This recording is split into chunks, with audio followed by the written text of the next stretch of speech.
Hey, what's going on, everybody? We are here at Sparkman Hillcrest Memorial Park in Dallas, Texas. It's already 95 degrees at 9:30 in the morning, so this place could also be confused as an entrance to hell, I think. It's already hot. Dallas, man, y'all got some temps out here. So we're here to see a legend, in my eyes, a man that could crush a baseball, a man that was a player's player. He was a heck of a guy. I mean, like, he loved the sport. He helped baseball become baseball, right? We're here to see Mickey Mantle. And if this is your first time here, welcome. I hope you enjoy the video. If this isn't your first time, welcome back. I hope you enjoy it as well. Let me get my ad out of the way and say, I've got the Liquid IV. We've got the members. Shout out to the members. I want to say thank you to y'all. I haven't really been putting you guys in the front of the bumper, and we're going to start doing that. I can't thank you guys enough. Like, we have that stuff is like 99 cents to $2 and stuff like that. Like, if you can't, I get it, but if you can, hey, that's awesome. I really do appreciate it. It helps me get and go to these places and do the things we get to do. So thank you. I really do appreciate it. And we got the merch and we got all that stuff. So I'm gonna walk around this beautiful cemetery. Now this, like, we just did Charlie Pride not too long ago. And this cemetery is different. Like, Charlie's in a more, I would call it a newer type. This seems like an older, I don't know if I want to call it the rich side of town, the wealthier side of town, or whatever, but you can tell there's a lot of tombstones and a lot of things to look at and a lot of cool things to see. And the first thing, before we get over into the video, I'm gonna try not to be too long on the intro, but I want to apologize to this family, the Dietrich family. This is a beautiful piece, right? With the dog and the kids. And it's not a dog or kids, but you see that hat? See, I don't really see a lot of Texas hats, like a lot of Rangers hats. So the first thing I thought when I saw that was, oh no, God bless them. They're Tennessee fans. They can't help it. But they're Texas fans, so that's cool. So even in death, I still give Tennessee fans a hard time. But I'm sorry to the Dietrich family for talking about you, thinking you had a Tennessee hat on. So yeah, let's get over into the video. Let's talk about Mr. Mantle, celebrate his life, talk about all the good things he did, talk about those home runs, and just, he had some struggle getting to where he was at. And it's just a very interesting life that he led to get where he's at and all that cool stuff. So born on October 20th of 1931 in Spavinaw, Oklahoma. I hope I said that right. If not, I apologize. I'm a redneck from Alabama, so sometimes words don't work right. As in the Dick Trickle video, I said the wrong word and I've been chastised for it in the comments. But anyway, while Mantle was 4 years old, his family moved to the nearby town of Commerce, Oklahoma, where his father worked in lead and zinc mines. In addition to his first love, baseball, Mantle was an all-around athlete at Commerce High, playing basketball as well as football. He played halfback, and Oklahoma offered him a football scholarship. So it's like the way the Charlie Pride video was, like, Charlie's his main interest was baseball, whereas Mantle, like, he got a scholarship to play at Oklahoma to play football. Like that, a different universe, right? Like these alternate dimensions. Like one of them could have a Hall of Fame halfback Mickey Mantle instead of the baseball Hall of Fame Mickey Mantle. He played halfback at Oklahoma, where he was offered a football scholarship. His football playing nearly ended his athletic career, period. In his sophomore year, he was kicked on the left shin during a practice game, and he developed, I'm not even going to try to say the word. Here's the word right there. All right. It was an infectious disease that was incurable just a few years earlier in his left ankle. Mantle's parents drove him at midnight to Oklahoma City, where he was treated at the Children's Hospital with newly available medicine, penicillin, which reduced the infection and saved his leg from amputation. Like, what a time to be alive. Like, he was alive when, like, my kids, we've just got some funk. I don't know about you guys, wherever you live in the world, but all the kids in our area have developed like this chest cold, and it's like they can't shake it. So we just, go to after hours, we get some shots, get some penicillin, and it clears it right on up. I couldn't imagine a time where, like, if you got that, you're like, oh no. Like, there was, like, you got these remedies you could take, but there was just no, you can't just go to the doctor and get some penicillin and get a shot or whatever. Oh, and by the way, I'm walking through. I hope you can see. I'm gonna do some B-roll of all this, but man, these are beautiful, beautiful pieces out here. So Mantle began his professional baseball career in Kansas with the semi-professional Baxter Springs Whiz Kids. And in '48, the Yankee scout Tom Greenwade came to Baxter to watch Mantle's teammate, third baseman Billy Johnson. During the game, Mantle hit 3 home runs, and Greenwade returned in '49 after Mantle's high school graduation to sign him to a minor league contract. Mantle signed for $140 a month. That's about equivalent to like $1,700, $1,800 today, with a $1,500 signing bonus, which is about 20 grand today. So Mantle was assigned to the Yankees Class D Independence Yankees of the Kansas, Oklahoma, Missouri League, where he played shortstop. So in 1950, Mantle was promoted to the Class C, the Joplin Miners of the Western Association. So Mantle was invited to the Yankees instructional camp before the '51 season and proceeded to have an impressive spring training. One famous incident was when he hit 2 home runs at Bovar Field against the University of South California baseball team, where the Yankees were on a 13-game spring training tour of the West Coast. Both home runs, one from each side of the plate, were tape-measured shots, and each of them reportedly went a distance of 500 feet. Impressed by the 19-year-old's power, the Yankees manager decided to promote Mantle to the majors as a right fielder instead of sending him to the minors. And Mantle was assigned uniform number 6, which is a big deal in a Yankees jersey, signifying the expectation that he would become the next star, because Babe Ruth was number 3, Lou Gehrig was number 4, and Joe DiMaggio was number 5. So Mantle goes through a brief slump, and the Yankees send him back down to the Kansas City Blues. He thinks about quitting, and his dad talks him out of it because he's like, well, if you quit baseball, you got to go work in these mines that we work at.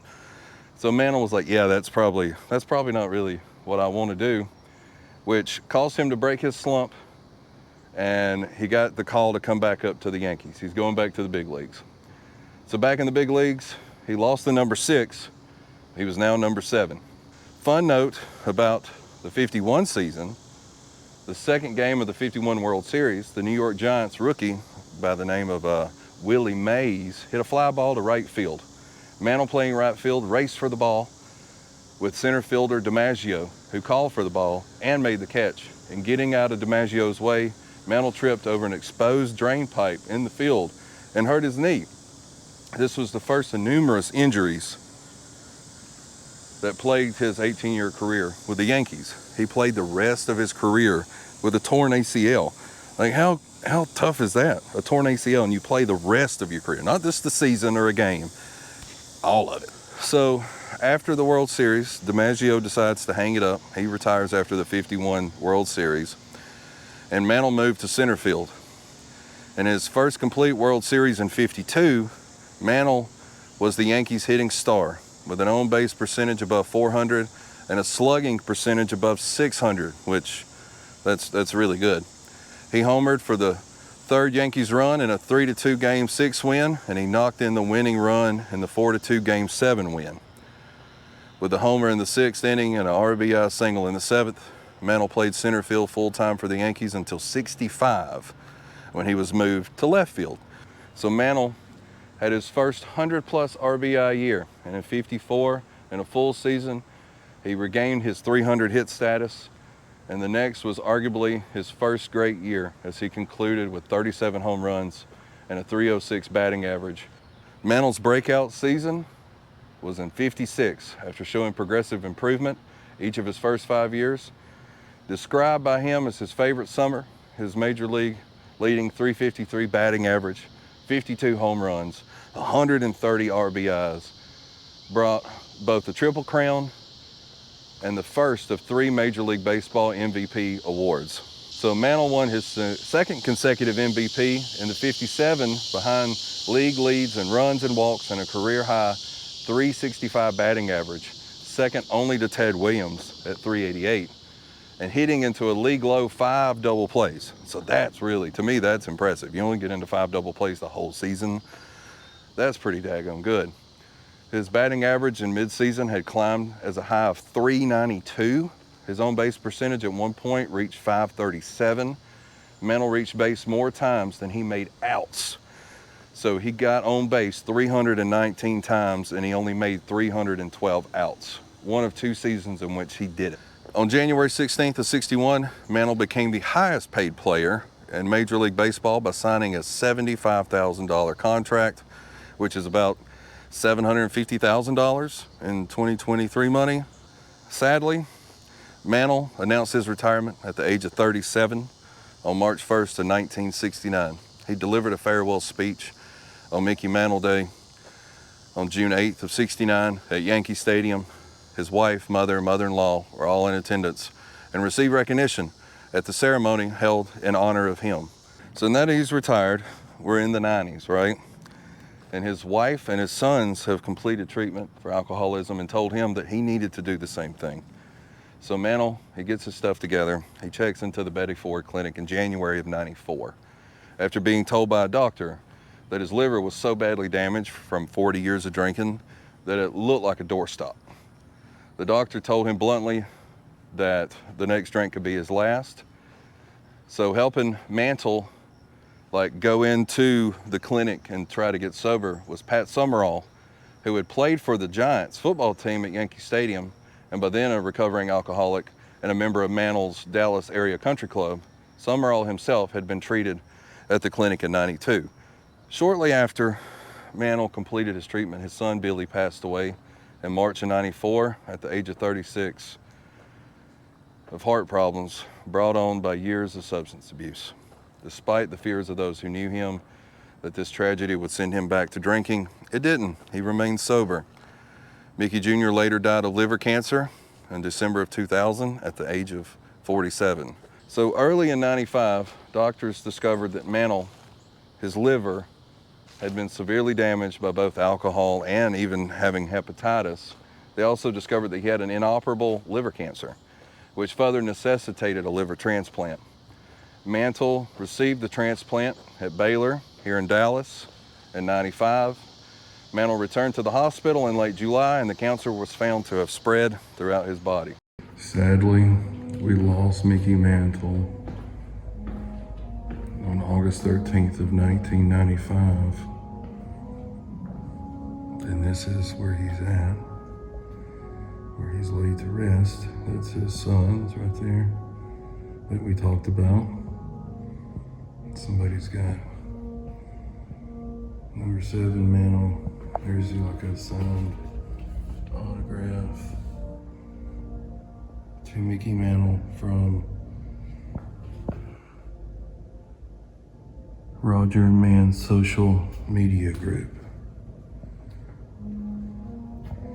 There he is. There's his wife, Miss Louise. How cool. A magnificent New York Yankee, a true teammate and Hall of Fame center fielder with legendary courage, the most popular player of his era, a loving husband, father, and friend for life. So yeah, I'm gonna try to keep it quiet. We're like in this place, so I don't want to be screaming, there's music playing and stuff, but at least it's air conditioning. That's a plus, I'm telling you. So thanks for watching. I hope you enjoyed the video.